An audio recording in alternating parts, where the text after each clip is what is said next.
the hemp car. In 1941, Henry Ford revealed his prototype for an automobile made almost completely of hemp. Anti-gravity technology, hidden in nature.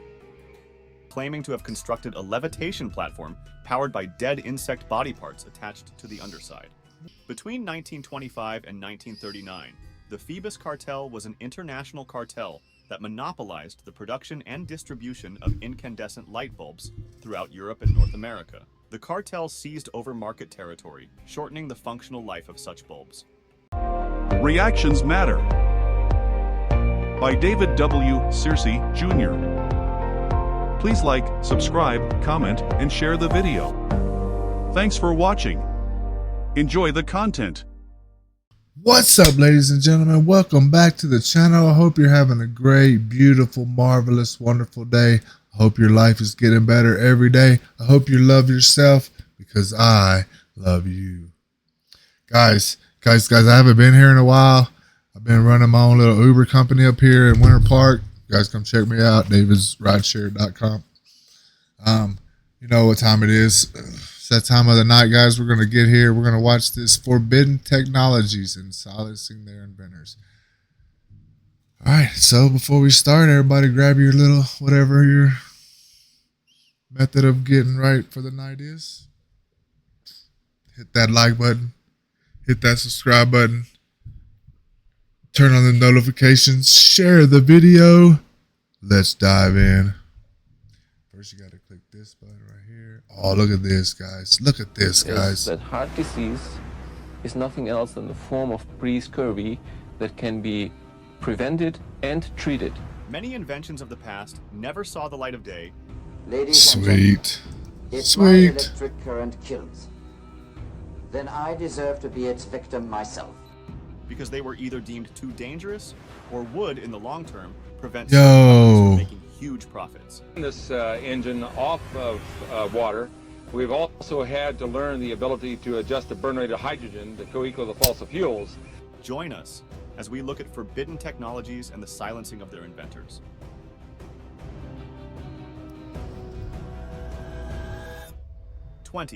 Williams X-Jet. The Williams X-Jet, developed by Williams International, was a small, single-person, lightweight vertical takeoff and landing aircraft powered by a modified Williams F-107 turbofan engine, designated WR-19-7, with some minor modifications. Because of its design, the craft was dubbed the Flying Pulpit. It was designed to transport one operator and be controlled by leaning in the desired direction while regulating engine output power. It could move in any direction, accelerate quickly, hover and rotate on its axis, as well as remain aloft for up to 45 minutes and travel at speeds of up to 60 miles per hour. The United States Army evaluated it in the 1980s, but it was deemed inferior to the capabilities of helicopters and small, uncrewed aircraft, so the X-Jet program was halted. The Radiant Energy. Okay, hold on, slow down, guys. You can't just dive right off into the next one, bro. You gotta let me say something, guys. Like, they say that of course a helicopter and a plane are gonna be better, but everything has its own little place. You know what I mean? Like, yo, if they would have had that at any kind of war, man, that would have been great. They would have been like, what? Oh my God, look at what the Americans are doing. They're getting crazy. I don't know. This is the helicopters are pretty sweet. The airplanes are pretty sweet, but you gotta admit, man, having your own little flying thing, bro, that would be sweet too. Helicopters and small uncrewed aircraft, so the X-Jet program was halted. The Radiant Energy Device. Dr. T. Henry Moray of Salt Lake City invented the first gadget to extract energy from the meta-frequency oscillations of empty space in the early 1900s. Moray was eventually able to create a free energy gadget that weighed 60 pounds and generated 50,000 watts of electricity for several hours. Ironically, despite frequently demonstrating his gadget to scientists and engineers, Moray was unable to secure money to further develop the device into a usable power station, capable of supplying electrical power on a large scale. Before World War II, Moray worked briefly with the Rural Electrification Agency on the machine's development. At the time, the REA was reportedly penetrated by communist supporters and high-ranking officers with a distinctly pinkish tint. These officials repeatedly pressed Moray to pass over all details of his gadget to the Soviet Union, including arranging for high-level Soviet scientists to visit the Moray laboratory to view the device in action. On the initiative of the communist-infiltrated REA, one person, let us call him Z, spent about 2 months in Moray's laboratory and managed to gain Moray's full confidence. Moray eventually revealed most of the secrets of the manufacture of his special valve to Z, the only person in whom Moray had ever entirely confided. There is considerable evidence that Z was a Soviet operative, and that this was where the Soviets originally got the idea to construct the hyperspace amplifiers that would later be utilized in their psychotronic weapons. Thumbnail. In our thumbnail, we can see a scientist with his hands under a pyramid-shaped object, which seems to be levitating due to the energy emitting from his hands. Is this real or trickery? Why don't you tell us what you think in the comments below? 18. Okay, hold on. So the hemp car, hold on. They're getting into our kind of talk here. All right, so let's go back. So obviously they're not going to let something like that get out because that's going to, like, what do you call it? Cut into the electric company's profits. You know we can't have that, right? What if I was to, because I made it bigger. So I made my screen bigger. What if I was to raise this? I don't know, guys. How's everybody doing? Where y'all from? We're just chilling, checking out some videos. That's crazy. Why don't they just let us be us, man? Just let us be the great people that we are. Stop trying to control us. If you're an NPC, just be an NPC. But if you're not an NPC, let your imagination run wild, guys. Whew. The hemp car. The hemp car. In 1941, Henry Ford revealed his prototype for an automobile made almost completely of hemp. The car was dubbed the Hemp Body Car and was intended to be lightweight, sturdy, and inexpensive. The car's body was composed of hemp fibers, soybeans, straw, and resin, with the chassis built of hemp and steel. The automobile was a great accomplishment for its time, and Ford was praised for his creative use of hemp. Not only was the car almost entirely built of hemp, but it also ran on hemp ethanol gasoline. At the time, ethanol was already a popular automotive fuel, but it was often derived from corn or sugar cane. Ford, on the other hand, recognized the possibility of using hemp to produce ethanol fuel, which he saw as a more sustainable and cost-effective alternative to traditional fuels. The car was also extremely efficient, with a fuel efficiency rating of approximately 40 miles per gallon, which was remarkable given the level of automobile technology at the time. Furthermore, the hemp biocomposite body was far lighter than steel, which aided fuel economy. Unfortunately, the usage of hemp ethanol fuel was never widely adopted due to political and economic constraints. The oil industry and the government were not interested in encouraging the adoption of a renewable fuel source that could endanger their enterprises. As a result, the use of ethanol fuel made from hemp was heavily restricted, and eventually fell out of use altogether. 17. Okay, hold on. So, well, we already know that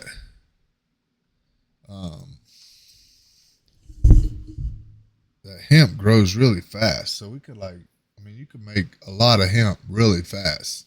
So you could if that's a true thing, we could actually make a lot of gas really fast, but really cheap because growing weed is not hard. But you don't want to smoke that stuff because that's more of a CBD strain than marijuana. So hemp is different than marijuana. If you don't know that, we'll dive into that maybe one day. If you're interested, let me know. 17. Perpetual motion. Every firm has a narrative to tell, including its origins and the passion that drives it forward. The Vortex Water Revitalize is more than a business. It's a legacy of Victor Schauberger's innovative ideas. Schauberger was a pioneering Austrian forester, inventor, and naturalist who dedicated his life to discovering the mysteries of water and its critical role in life, conducting groundbreaking research into living water and vortex water filters. He discovered a wealth of knowledge about water over the course of years of investigation and testing, including its complicated structure and interactions with the surroundings. His work continues to inspire scientists, environmentalists, and water conservationists as they strive to better understand and conserve this critical resource for future generations. 16. Coral. Hold on. Water. Water.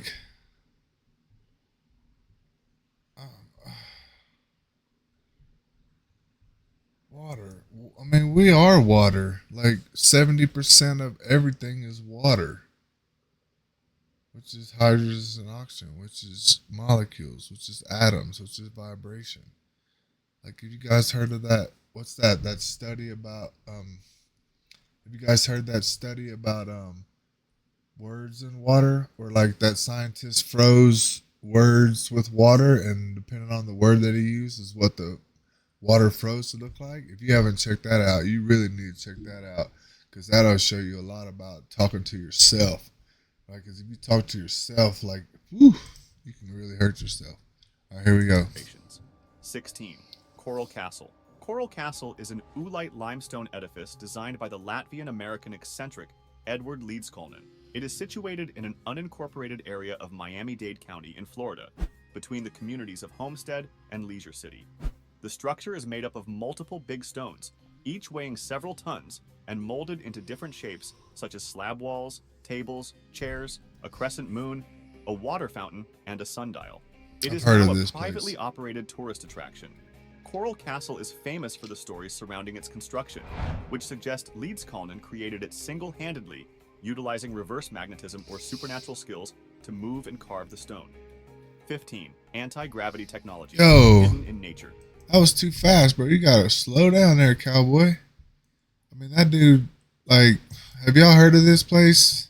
This Coral Castle? It's a pretty interesting. I've never been there. I've never been there before, but man, it's interesting. They say that guy moved it from one place to another, and when he had the movers come, he told them to go away. He'd load the truck, and then yeah. So I don't know, magician. What do you think? Was he a magician? Did he understand the power of the mind, or did he just have a simple lever?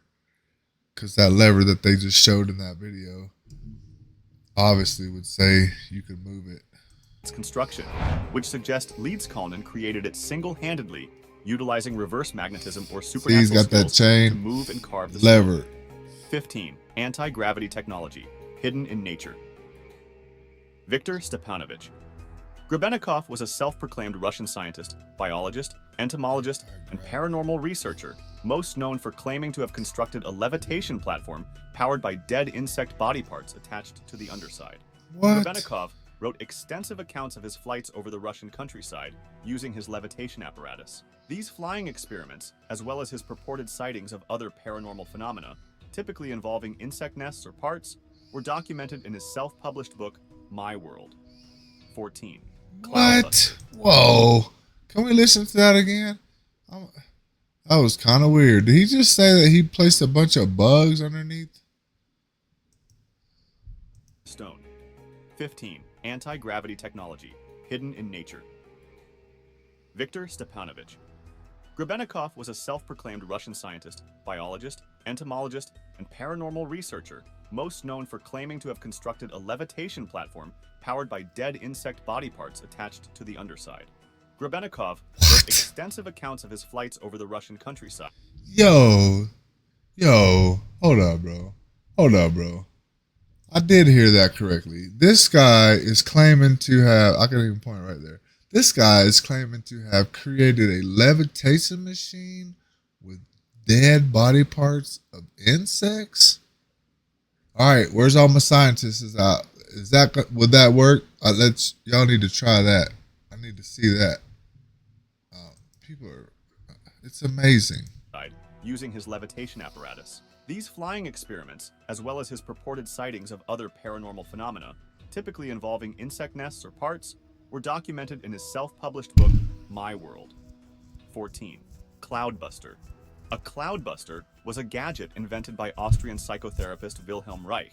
He claimed could cause rain by controlling orgone energy in the atmosphere. The cloudbuster was designed to be used in a similar manner as a lightning rod, concentrating it on a spot in the sky and grounding it in a substance thought to absorb organ, such as a body of water, which would take orgone energy out of the atmosphere, resulting in the development of clouds and rain. Reich conducted dozens of trials with the cloudbuster, referring to his findings as cosmic orgone engineering. There have been no confirmed cases of a cloudbuster actually operating and creating significant weather change, such as rain. Orgone therapy was always perceived as a pseudoscience. 13. Yo, hold on. But we know now that the government's messing with it. Can you say that? Can you say government? I don't know. Are you allowed to say government on YouTube? Like we already know they're messing with the weather. That's why they got all the chemtrails in the sky, allegedly. Yo, this is the old car. They got an EV? What? No way. No way. All right. I forgot. What was the last one about? Oh, Cloudbusters. Yeah. They're controlling the weather.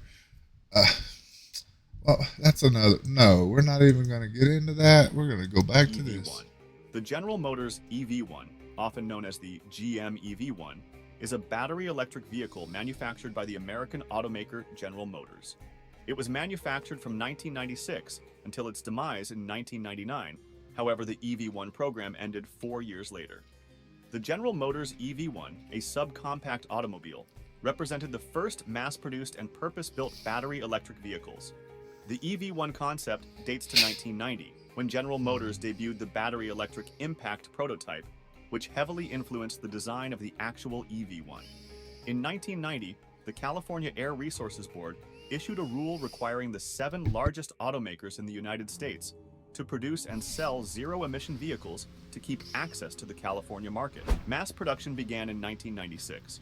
In its early stages of manufacturing, and that's most an of them ugly were car. customers in California, Arizona, and Georgia. Within a year of the EV1's debut, leasing programs were introduced in several other American states. In 1998, General Motors introduced several modifications to the EV1, including a series hybrid, a parallel hybrid, a compressed natural gas variation, and a 4-model vehicle, all of which acted as prototypes for prospective future models. Despite positive customer feedback, General Motors concluded that electric vehicles constituted an unproductive niche in the automotive business. The business eventually crushed most of the cars, and General Motors ended the EV1 program in 2001, despite customer protests. 12. Yo, okay, so I'm curious. How did they charge those cars? Did those cars have plug-ins too, or did they have an alternator? Like, yo, I gotta do some research on that, because in my opinion, you can make an alternator. I'm not an engineer by no means, but just common sense would say if 4 wheels are turning, you could put an alternator, which would cause charging to the battery, which would cause never-ending. Who am I? I don't know. Why don't anybody else thought of that? Has anybody even tried it? I just feel like you could put an alternator in a wheel. Might take a little bit of engineering, but man, you're talking about how far you can get if you have 4 alternators charging your EV battery. I'd probably buy an EV. I like the car, but for what I do, you can't sit and charge for 2 hours every hour. That ain't gonna work, man. So cigarettes. Interesting. We're all into marijuana these days, ladies and gentlemen. Leave the cigarettes alone. Just smoke weed, okay? That's all you need to do. It's healthy. Project XA, the story of Dr. James D. Mold and his cancer-free cigarette should enrage every smoker and anybody who has lost a loved one because of tobacco smoking. While there have always been rumors that tobacco corporations were dishonest about the health dangers of cigarette smoking, the revelations of Mold's pioneering work and how he was ignored emphasize the tobacco industry's avarice. Mold's pioneering effort on developing a new cigarette that did not cause cancer became known as Project XA. He had Liggett's support to design such a product and worked tirelessly with the A.D. Little Company on the task ahead. After 25 years, Mold invented the XA, or palladium cigarette, which used palladium and magnesium nitrate to eliminate cancer-causing chemicals in cigarette smoke. Indeed, in lab testing, these cigarettes were found to be effective in reducing the incidence of cancer in lab animals. Despite the company's initial encouragement, executives withdrew their support for the initiative, and the palladium cigarette never reached production. The fundamental reason for this was simple. The company's lawyers warned that selling a safer product would result in unending lawsuits from the public for the less safe products Liggett marketed. 11. Oh my goodness. Did I hear that correctly? Whoops. Did he just say that that the real cigarette companies were worried about a lawsuit? What? So they were like, you can't make healthy stuff because that's going to cause us to get sued. And we don't want that.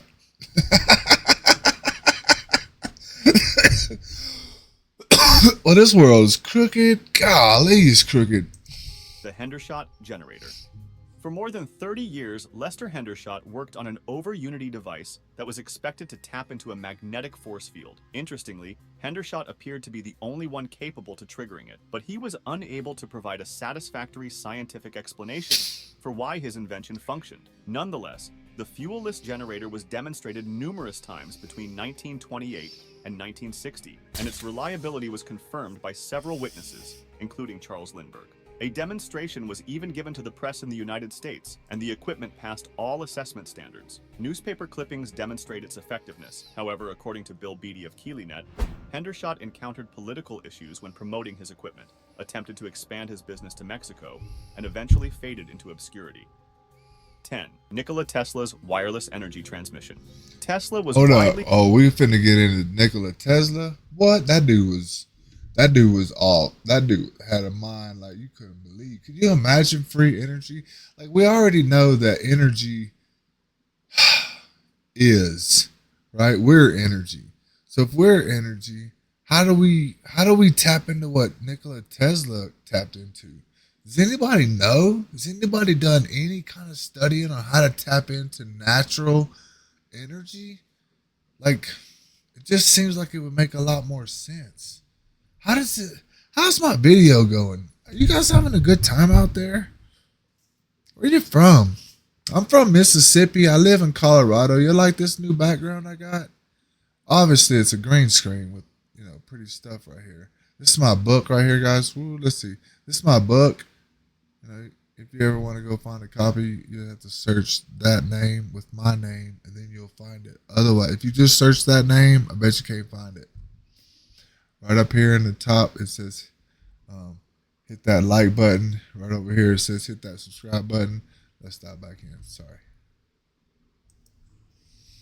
Considered as America's best electrical engineer by 1900, having captivated the globe with his breakthrough innovations and victory over Thomas Edison in the Battle of Currents. He then began his most ambitious project to date, the Wardenclyffe Transmission Tower. The Wardenclyffe facility, built between 1901 and 1905, was based on another of Tesla's groundbreaking concepts. Tesla intended to use the tower to achieve what had previously been thought to be impossible, a global wireless communication system. The tower would be the prototype for a system that would use that makes sense. Conductor to broadcast music, news, stock market reports, secure... That makes sense, right? So they took Nikola Tesla's invention, wireless, but he was going to go way bigger, and they turned it into a cell phone where he was going to go way bigger, like, free electricity, free energy. That's all I got to say about that.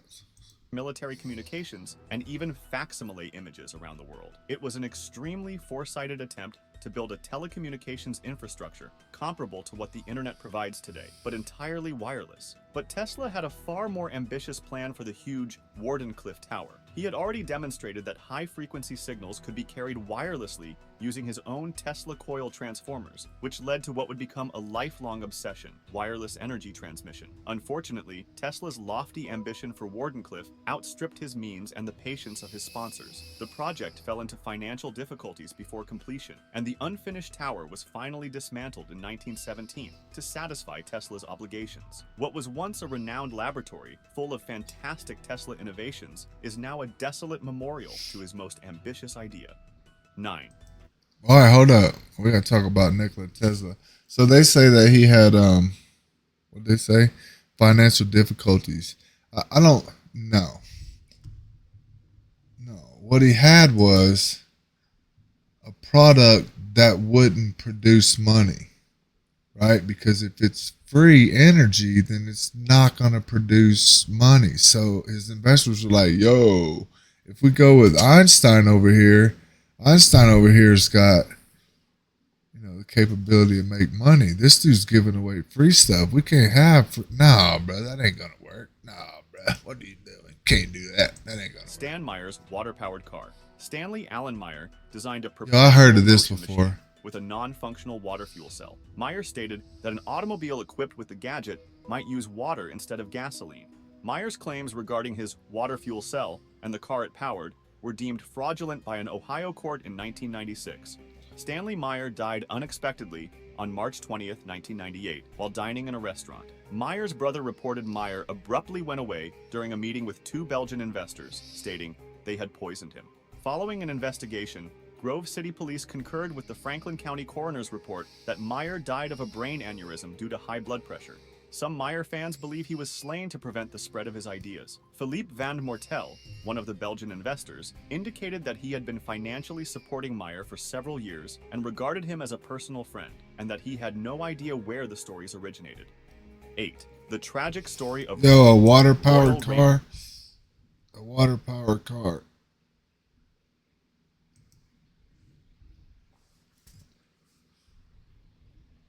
I mean, like a water-powered car.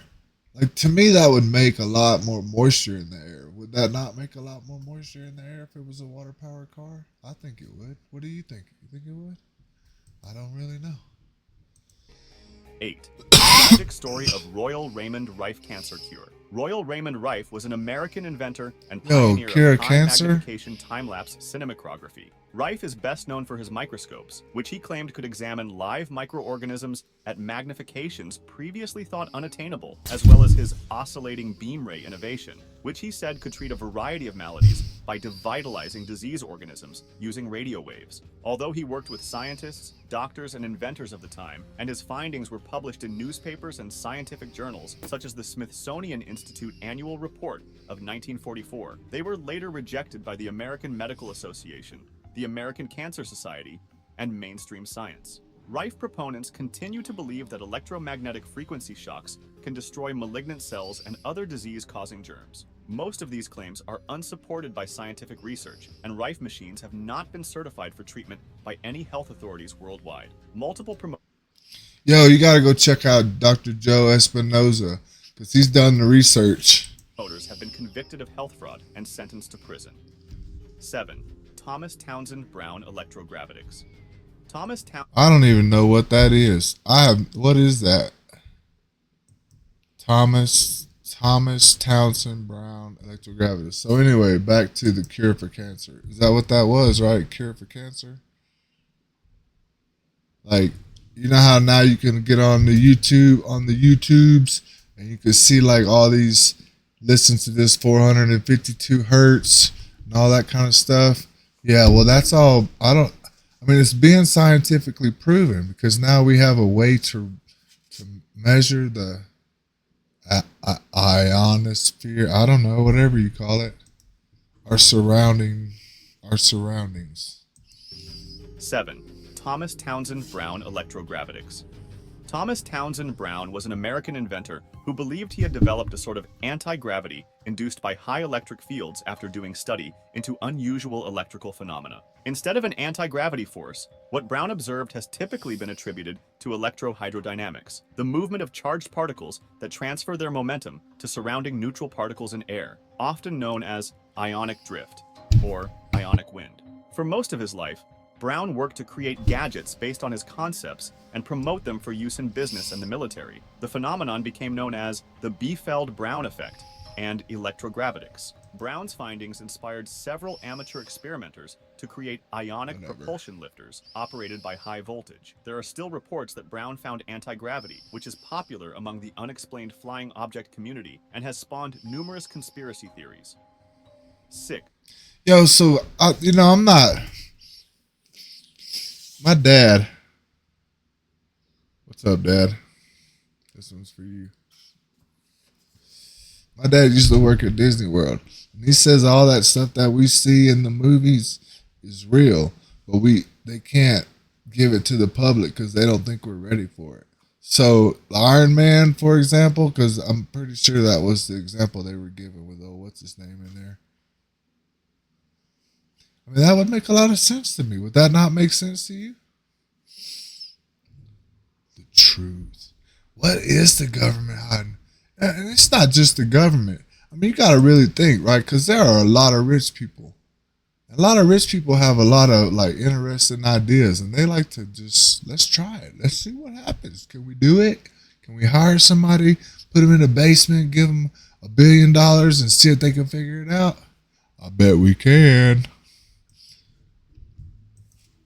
Harry Hoxsey's persecuted cancer treatment. Batman is the perfect example for that. Hoxsey therapy, also known as the Hoxsey method, is an alternative medical treatment that claims to heal cancer. The treatment comprises of a caustic herbal paste for exterior cancers or an herbal mixture for internal cancers, together with laxatives, douches, vitamin supplements, and dietary modifications. Major medical agencies, such as the United States Food and Drug Administration and the National Cancer Institute, have found no proof that Hoxsey therapy is a successful cancer treatment.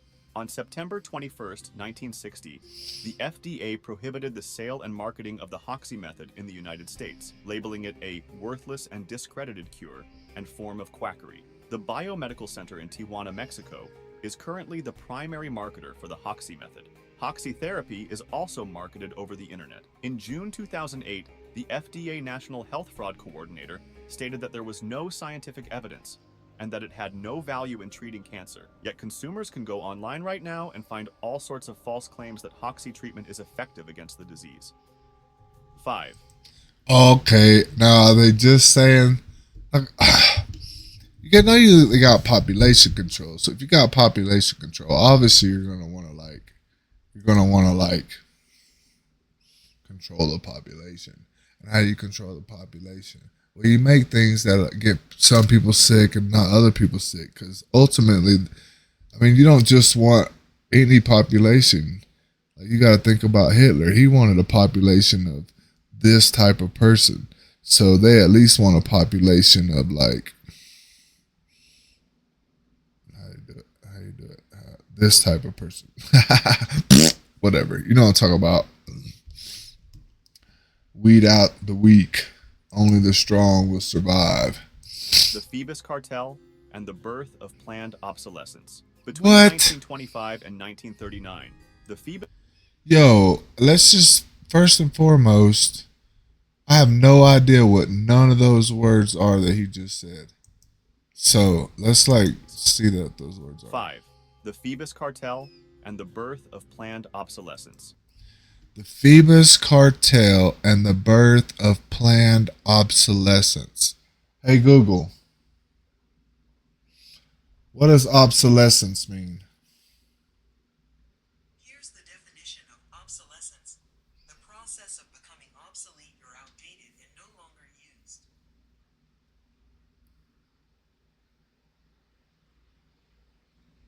And the birth of becoming obsolete? What? What is this? Between 1925 and 1939, the Phoebus Cartel was an international cartel that monopolized the production and distribution of incandescent light bulbs throughout Europe and North America. The cartel seized over market territory, shortening the functional life of such bulbs. On January 15, 1925, Tungsram, Osram, General Electric, Associated Electrical Industries, and Philips incorporated the cartel as Phoebus plc Industrial Company for the Development of Lighting in Geneva. Although the organization intended for the cartel to continue 30 years, it suspended operations in 1939 when World War II broke out. Following its breakup, light bulbs continued to be sold with the cartel's 1,000-hour life standard. In 1949, the United States District Court for the District of New Jersey ruled that General Electric had violated the Sherman Antitrust Act, owing in part to its involvement in the Phoebus Cartel, while acknowledging that it should be borne in mind that the life of a lamp is inextricably related to the power of its light. The decision found that General Electric's dominant industry position and lack of competition gave it the power to determine bulb lifespan across the entire industry, and that General Electric's primary consideration in setting bulb lifespans was profit. The court considered this when deciding that General Electric had violated the act. 4. Linus Whoa. controversial Yo, there was a fight over light bulbs. The cartel ran the light bulb industry. Like, what? Man, the information that we get 4. nowadays. Linus Pauling's controversial vitamin C therapy. Oh, Linus hold Carl on. Pauling was an American chemist, biochemist, chemical engineer, peace campaigner, author, and teacher. Pauling was among the pioneers of quantum chemistry and molecular biology. His contributions to chemical bond theory include the concept of orbital hybridization, as well as the first precise scale of elemental electronegativities. In his later years, he championed nuclear disarmament, orthomolecular medicine, megavitamin therapy, and nutritional supplements, particularly ascorbic acid, sometimes known as vitamin C. None of his claims about the medical benefits of huge dosages of vitamins. Yo, all right. First and foremost, hold on, bro. All right, I'm gonna rewind this because this sounds like important. But this dude is saying vitamin. Is that how you say vitamin? Vitamin? I don't know.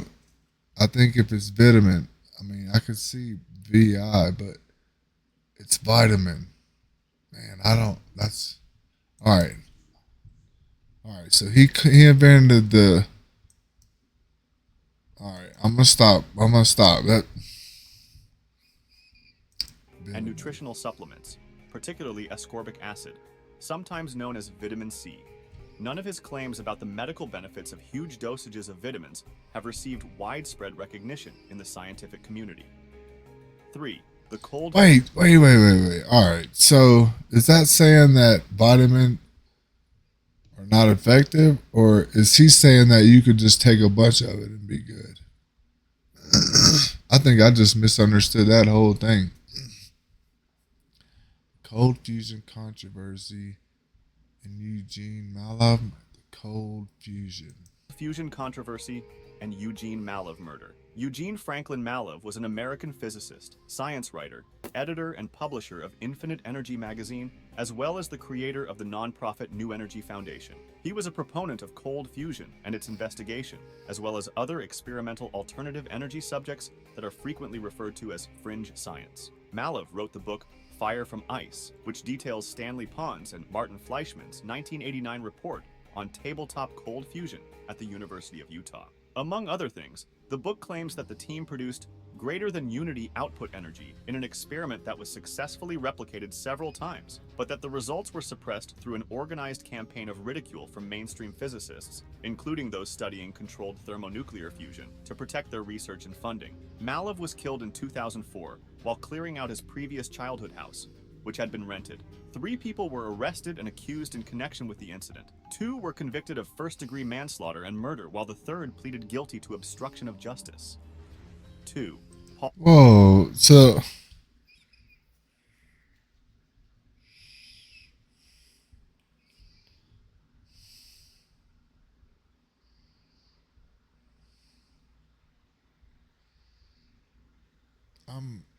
I don't even know. Paul Pantone and GEET technology. Paul Pantone created the well-known global environmental energy technology known as GEET. According to many, he was railroaded through a series of bizarre legal maneuvers by powerful and corrupt conspirators into a state mental hospital in Provo, Utah, where he currently resides. He's meant to be inept for saying that his system can fuel a car with primarily water, and for not getting along with Utah code-compliant SACT attorneys who betrayed him.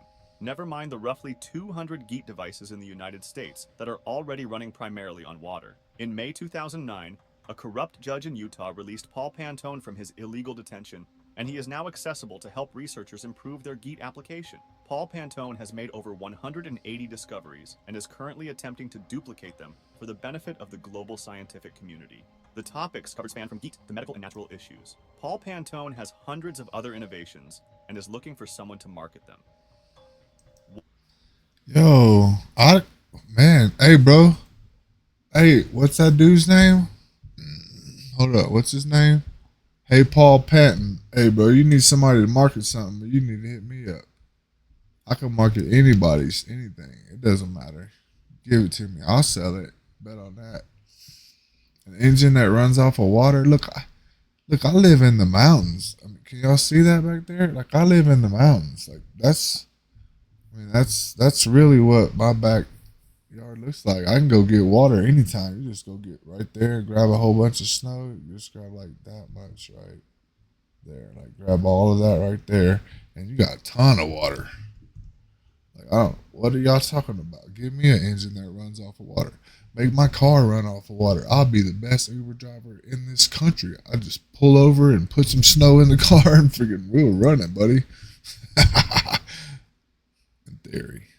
1. Rudolf Diesel and the diesel engine. Rudolf Diesel created numerous heat engines, including a solar-powered air engine. In 1892, What? he sought for a patent and was granted a development patent for his diesel engine. Rudolf Diesel's prime model, a single 10-foot iron cylinder with a flywheel at its base, powered itself for the first time on August 10, 1893, at Augsburg, Germany. That same year, he was granted a patent for the engine, as well as another for an improvement. Diesel spent 2 more years improving his model, and in 1896, he exhibited another with a theoretical efficiency of 75%, compared to the steam engine's 10% efficiency and that of other early internal combustion engines. Work continued developing a production model. In 1898, Rudolf Diesel was granted U.S. patent number 608,845 for an internal combustion engine. Following his death, diesel engines became widely used in automobiles, trucks, ships, trains, and other vehicles, and they remain so today. Modern diesel engines are refined and enhanced versions of Rudolf Diesel's initial invention. It's obvious that some of these inventions were blocked by greedy industrialists. What is your take on this? Why don't you let us know in the comments below? Well, that's it for now. I hope you enjoyed this video. Please give us a like and let us know in the comments what you think. Check out our other videos and subscribe to be part of the fun. Click on the notification icon so you can see our new videos as soon as they're uploaded. Thank you for watching and see you next time. Okay, how about that? Oh, slow down, cowboy. Slow down, cowboy. 6. All right. He exhibited another. So, all right. So now I'm curious. So if you get a patent, let's just say that dude got a patent on a diesel engine. Does he get money off of diesel engines in general, or just off of, like, how does that work, bro? I don't know. It's been a good day. It's been a good night. I want to thank y'all for being here. I do appreciate each and every one of you. I'm going to try to do this more often, guys. We're just going to hang out. I run a business in the daytime, so during the daytime, I kind of can't, get down like that. But I can definitely get up in the morning, do some spiritual stuff, you know what I'm saying? Get some, like, wake-up prayers, some good morning vibes. Wish we could listen to, like, real music while we were jamming together, but, they got the copyright laws and stuff. Man, I want to thank y'all for being here. Don't forget to hit that like, subscribe, share button. I'll see you in the next one. Leave a comment. Peace.